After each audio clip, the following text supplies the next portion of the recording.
Hi friends, welcome back. भैया कुछ 65 million दाव पर भारत ने भेजा लेटर, नेपाल पर बैन, महंगा पड़ेगा नोट छापना है। इंडिया नेपाल चैंपियन ट्रॉफी क्या ये देखते हैं। वीडियो शुरू करते हैं। वीडियो शुरू करने से पहले अगर आप चैनल पर नए हो और आपने अभी तक सब्सक्राइब नहीं किया तो जल्दी से पहले सब्सक्राइब के बटन और बेल आइकन को क्लिक कर लो ताकि आपको हमारे सारे न्यू वीडियोस के नोटिफिकेशन मिल जाए जैसे हम अपलोड करें। आपको वीडियो पसंद आता है प्लीज लाइक एंड शेयर। चलिए शुरू करते हैं। दोस्तों, स्वागत है आपका इनसाइट नॉलेज की एक और नई वीडियो में। इस वीडियो में दो बेहद इंपॉर्टेंट खबरों के बारे में बात करेंगे और ये दोनों खबर हमारे पड़ोसी देशों से निकलकर सामने आ रही है, जिसमें हमारी पहली खबर नेपाल से आ रही है, जहां पर नेपाली करेंसी को भारत बैन कर रहा है। दूसरी तरफ पाकिस्तान के साथ भारत का विवाद चैंपियंस ट्रॉफी को लेकर बढ़ता जा रहा है और अब खबरें आ रही है कि पाकिस्तान को $65 मिलियन से ज्यादा का नुकसान, साथ ही आईसीसी के कई बड़े सैंक्शन का खतरा उसके ऊपर मंडरा रहा है। पाकिस्तान को कितना नुकसान होगा और किस तरह से उसके ऊपर सैंक्शन का खतरा मंडरा रहा है, इन सब के बारे में आगे डिटेल में बात करेंगे, इसीलिए वीडियो को अंत तक जरूर देखिएगा। साथ ही अगर आपको डिफेंस और फॉरेन पॉलिसी से जुड़ी वीडियोस पसंद है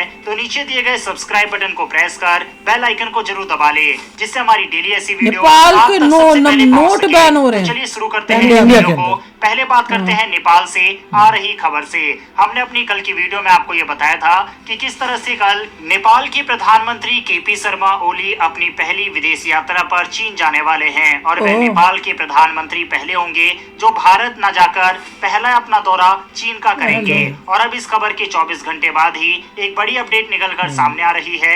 दरअसल नेपाल काफी लंबे समय से ये प्लान कर रहा है कि अपनी जो उसकी करेंसी है उसमें काला पानी, लिम्पुआ धरा और लिपुलेख को वह दर्शाएगा और एक नया नोट छापा जाएगा, जिसको लेकर हमने वीडियो बनाकर आपको बताया भी था कि इसके लिए चीनी कंपनी को टेंडर भी नेपाल की तरफ से दे दिया गया है।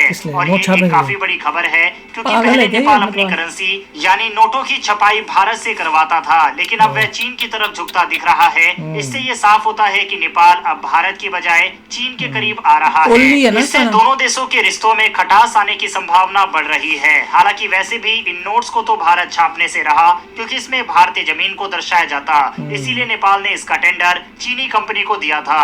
अब उत्तराखंड में भारत नेपाल सीमा पर बसे लोग इस मुद्दे को लेकर खासे नाराज चल रहे हैं। सीमावर्ती क्षेत्र धारचूला और पिथौरागढ़ के व्यापारी इस फैसले के विरोध में खड़े हो गए हैं। इन व्यापारियों ने निर्णय लिया है कि वे नेपाल के नए नोट्स को मान्यता नहीं देंगे और इन्हें अपने लेन देन में स्वीकार नहीं करेंगे। धारचूला पिथौरागढ़ ट्रेडर्स एसोसिएशन के अध्यक्ष भूपेंद्र थापा का कहना है कि भारत के हिस्सों को नेपाल के नक्शे में दिखाने से दोनों देशों के रिश्तों में दरार पैदा होगी। इन व्यापारियों का ये कदम देशभक्ति से प्रेरित है। ये सिर्फ व्यापार का मसला नहीं है बल्कि भारत के सम्मान का सवाल भी है। सीमा पर बसे लोग जो नेपाल से व्यापार करते हैं उनका कहना है कि ये कदम भारत के सम्मान को ठेस पहुंचाने वाला है। अब इन व्यापारियों के द्वारा जो कदम उठाया गया है वह काफी सराहनीय है, लेकिन अब भारत सरकार को भी चाहिए कि वह सख्ती दिखाते हुए एक नीति बनाए ताकि जिन नोट्स पर भारत के हिस्सों को नेपाल ने अपने नक्शे में दिखाया है उन्हें भारत में मान्यता ना दी जाए। इससे न केवल नेपाल बल्कि अन्य पड़ोसी देशों को भी ये संदेश जाएगा कि भारत अपनी संप्रभुता से किसी भी तरह का समझौता नहीं करेगा। भारत ने हमेशा नेपाल की मदद की है और काफी मान सम्मान दिया है, लेकिन अगर इस तरह की हरकत नेपाल की तरफ से की जाती रही तो इससे भारत और नेपाल के संबंधों में काफी ज्यादा दरार पड़ जाएगी। बहरहाल दोस्तों, जिस तरह से उत्तराखंड के लोगों ने बायकॉट किया है उनकी करेंसी को, ऐसा ही बड़ा स्टेप भारत सरकार को भी नेपाल के खिलाफ लेना चाहिए या फिर नहीं, इस पर अपनी राय कमेंट बॉक्स में लिखकर बताइएगा। खबर की तरफ जो कि पाकिस्तान से आ रही है। दरअसल काफी लंबे समय के इंतजार के बाद पाकिस्तान के अंदर एक बड़ा कोई टूर्नामेंट क्रिकेट का आयोजित किया जा रहा है, लेकिन इसमें भारत ने एक बड़ी रुकावट पाकिस्तान के लिए डाल दी है। बीसीसीआई ने हाल ही में आईसीसी को बताया कि उसे भारतीय सरकार से पाकिस्तान में जाकर खेलने की अनुमति नहीं मिली है।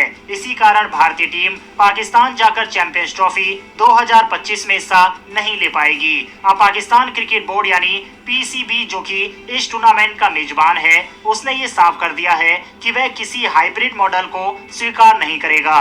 मतलब कि भारत के मैच किसी अलग जगह पर नहीं होंगे। पीसीबी ने तो आईसीसी को पत्र भी लिखा है जिसमें उसने आईसीसी से बीसीसीआई और आईसीसी के रुख को लिखित रूप में देने की मांग की है। क्रिकबज़ की एक रिपोर्ट के अनुसार अगर पीसीबी अपनी सख्त स्थिति पर कायम रहता है और चैंपियंस ट्रॉफी पर इसका असर पड़ता है तो आईसीसी उस पर प्रतिबंध भी लगा सकता है। अगर पीसीबी टूर्नामेंट से हटता है तो उसे मिलने वाला आईसीसी फंडिंग में बड़ा नुकसान हो सकता है।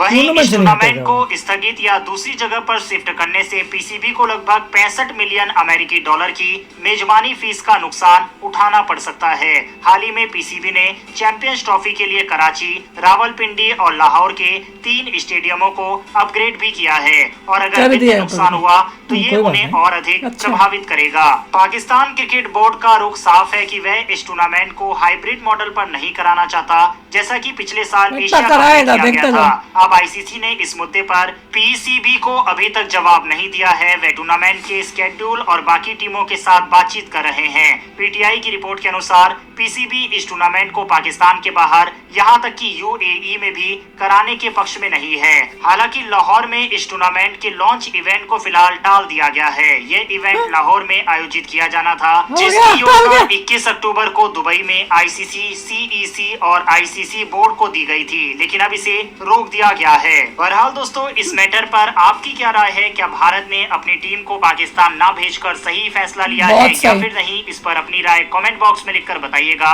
वो जो नेपाल की न्यूज है वो तो उसने तो मुझे शॉक कर दिया कि इतनी हिम्मत हो रही है नेपाल की कि वो हमारे लैंड को अपना बनाकर उसने नोट में छाप रहे हैं और चाइना से वो नोट छपवाएंगे, जबकि पहले भारत से नोट छपके जाते थे।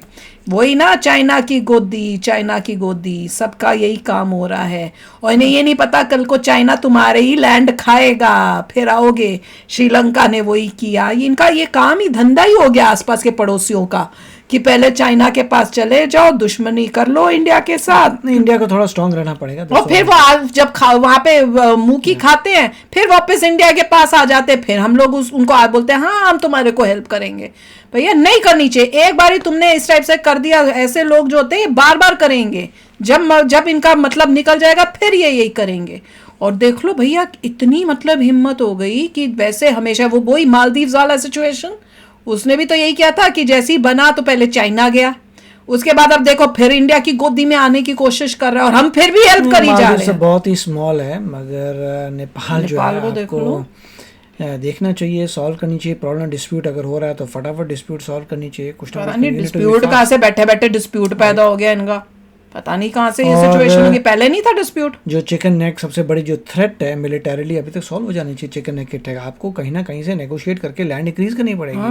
बैठे क्यों हैं हम लोग? चाइना अपनी धरती बढ़ाता जा रहा है, यहाँ पे इंडिया की चिकन नेक ही फंसी हुई है इतने समय से। अरे इतने साल हो गए, किसी को मिलिटरीली देखना चाहिए कि आप भूटान से बात करें, कुछ करें, मर्ज करें, कुछ बड़ा अपने आप को करो जो चिकन नेक की प्रॉब्लम ना है। वहाँ पे अरुणाचल प्रदेश के पास चाइना जो है अपने विलेजेस सेटअप कर रहा है, वो भी इंडिया को करना है। नेपाल में ट्रेडर्स तो बहुत अच्छे समझदार थे। ट्रेडर्स ने बोला कि हमें तुमने दिखा दिया नेपाल में तो हम यहाँ पे क्यों यूज़ करेंगे, हम तो इंडियन हैं। तो वो अच्छा किया। गवर्नमेंट को भी आना चाहिए कि नेपाल की करेंसी हम एक्सेप्ट नहीं करेंगे अपने रीजन्स में, बिल्कुल नहीं होगी। और जहाँ जहाँ पे वो लोग बोल रहे हैं, जहाँ पे कह रहे हैं वहां पे पहले ही बॉर्डर बना के अपना लैंड को पूरा कर लो यार, ताकि कोई हो ही ना। उसके बाद जो बात आ रही है, पाकिस्तान तो ये कहा है कि वो इंडिया के साथ कभी भी नहीं खेलेंगे। मेन खुशी तो यही थी कि पाकिस्तान ने कहा था हम इंडिया के साथ कहीं पर भी नहीं खेलेंगे। तो वो तो बहुत ही अच्छी गुड न्यूज है। आप देखते हैं कि एक्चुअली वो कर पाते नहीं कर पाते। ये अकड़े पड़े हैं, कहते हैं हम हाइब्रिड मॉडल भी नहीं करेंगे। और अब जब वो ये हाइब्रिड मॉडल से मना करेंगे तब ये फंस रहे हैं, क्योंकि हाइब्रिड मॉडल को ये मना कर नहीं सकते। और जब इन्होंने बोला हम हाइब्रिड मॉडल नहीं करेंगे, इंडिया के बिना खेलेंगे, तो इनके ऊपर जो है एक्शन होगा। तो फिर क्या होगा कि बोलेगी आईसीसी कि भाई तुम फिर जो है पूरा जो है चैंपियन ट्रॉफी शिफ्ट होके यूएई होगी। क्योंकि पहले भी हाइब्रिड मॉडल होता था तो कोई प्रॉब्लम नहीं आनी चाहिए किसी को भी हाइब्रिड मॉडल। तो ये इसमें अब सोचो इनमें अक्कड़ अभी क्यों आई हुई है? कहीं से पैसे मिल गए हैं क्या? इनको पैसों की जरूरत नहीं है, अभी थोड़ा पैसा इनके पास आ गया लगता है, पर बड़ा मजा आएगा देखना। सब मानेंगे, ये सारे इनका शो आशाई कर रहे हैं, उसके बाद भागे आएंगे। मेरा कहना मैं तो यही मान रही हूँ। अब क्या होता है वो बताएगा कि भैया कि जो मैंने बोला वो ठीक है कि नहीं है। ये हाइब्रिड भी करेंगे, ये इंडिया के अंदर जब कोई भी मैच होगा तो वो उसमें आएंगे भी। तो चलो आप भी शेयर करना अपने थॉट्स। चलते हैं, मिलेंगे नेक्स्ट वीडियो में बहुत ही जल्द। Till then take care and bye bye. तो अगर आप मेरे इस चैनल पे नए हो तो जल्दी से सब्सक्राइब के बटन को हिट करो और बेल आइकन को क्लिक करो ताकि आपको मेरा जब नया वीडियो मैं लगाऊं आपको उसके बारे में जल्दी से पता चल जाए।